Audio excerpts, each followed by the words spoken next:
कल केशव प्रसाद मौर्य का एक बयान आया, ट्वीट उन्होंने किया, फिर डिलीट किया, उसके बाद फिर से उन्होंने वही ट्वीट किया।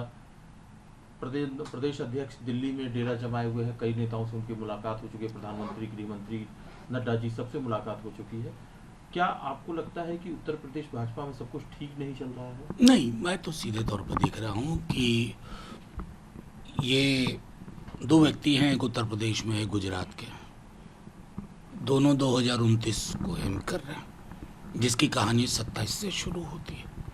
तो 27 और 29 एक साथ गुत्थम गुत्था है, ये वॉर ऑफ पोजीशन है। देखिए आगे आने वाले दिन बहुत इंटरेस्टिंग होने वाले हैं। सर, बिहार में कानून व्यवस्था को लेकर के जिस लगातार खड़े हो रहे हैं, क्योंकि 17 जुलाई को जिस तरह से घटना हुई, उससे पहले जीतन मांझी की जिस तरह से हत्या हुई, आपका क्या कहना है सर? मैं लगातार, आज कोई नई बात तो मैं कहूँगा नहीं, लगातार एक बात कह रहा हूँ कि बिहार में सरकार नाम की चीज़ नहीं है। सरकार नाम की चीज़ होती है ना तो लोगों का भरोसा होता है। सरकार अच्छी बुरी हो सकती है, लेकिन अगर भरोसा शून्य पे पहुंच जाए तो वो उस सूबे के लोगों के लिए, आम आवाम के लिए बहुत मुश्किल क्षण है, और बिहार उन्हीं परिस्थितियों से गुजर रहा है। सर, 20 तारीख को एक अभी रखा गया, बिहार बंद का कार्यक्रम रखा गया, उसके बाद देखो, सिर्फ इसको विरोध प्रदर्शन ना कहिए। अगर जनता महफूज नहीं महसूस करती, सुरक्षित महसूस नहीं करती है, तो विपक्ष का क्या दायित्व बनता है? कमरे में बैठे रहे या सरकार को संदेश दे।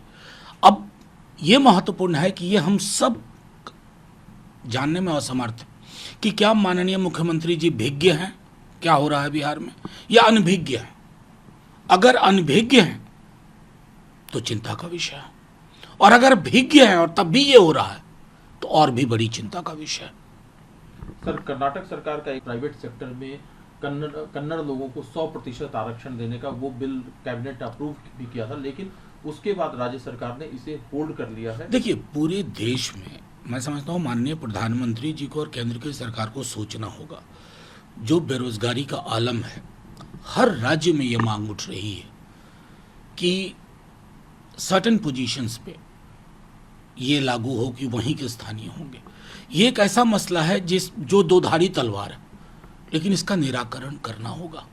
ये परिस्थितियां तब और विकराल हो जाती हैं जब पाई छोटा हो, नौकरियां हैं ही नहीं, और उसके बाद अगर आती भी हैं तो उसमें जिस तरह की विजुअल्स आप देखते हैं, चाहे गुजरात का हो, मुंबई का हो, मैं समझता हूँ ये वेकअप कॉल है, और मैंडेट का भी ये मैसेज था।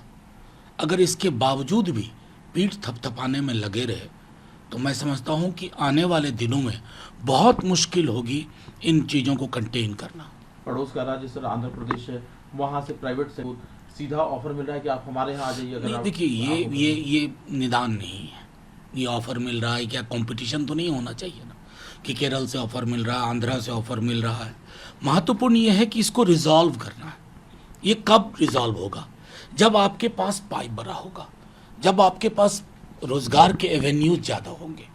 पता नहीं क्यों सरकार की कान पे जू नहीं रेंग रही है, बाकी सब रेंग रहा है। सर, एक मुद्दा जेपी में जो बयानबाजी चल रही है, कल शुभेंदु अधिकारी का एक बयान सामने आया था जिसमें कि वो सबका साथ सबका विकास जो कहा जाता है बार बार, उसको क्रिटिसाइज कर रहे थे कि नहीं, हम उसके साथ जो हमारे साथ। हालांकि अब वो सफाई भी दे रहे हैं, इस पर क्या कहते हैं? नहीं, सफाई क्या दें, वो उनका बयान सुना, हिमंतो बिश्व शर्मा का बयान सुना, अलग अलग सूबे के लोगों को सुन रहा हूँ। प्रधानमंत्री को जी को शायद अच्छा लग रहा होगा।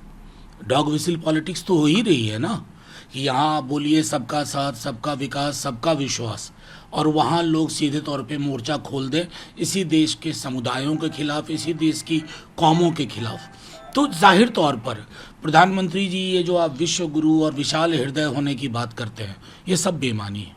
सर, जो हिमंता बिश्व शर्मा की आप बात कर रहे हैं, क्योंकि झारखंड में वो को इंचार्ज हैं और उन्होंने मुस्लिम आबादी के बढ़ने का जिक्र किया, सीता सोरेन के पति की हत्या का जिक्र करते हुए उससे उन्होंने सब तमाम कनेक्शन जोड़ा और जो गंभीर आरोप लगाए हैं, क्या कहना है? नहीं, क्या गंभीर आरोप?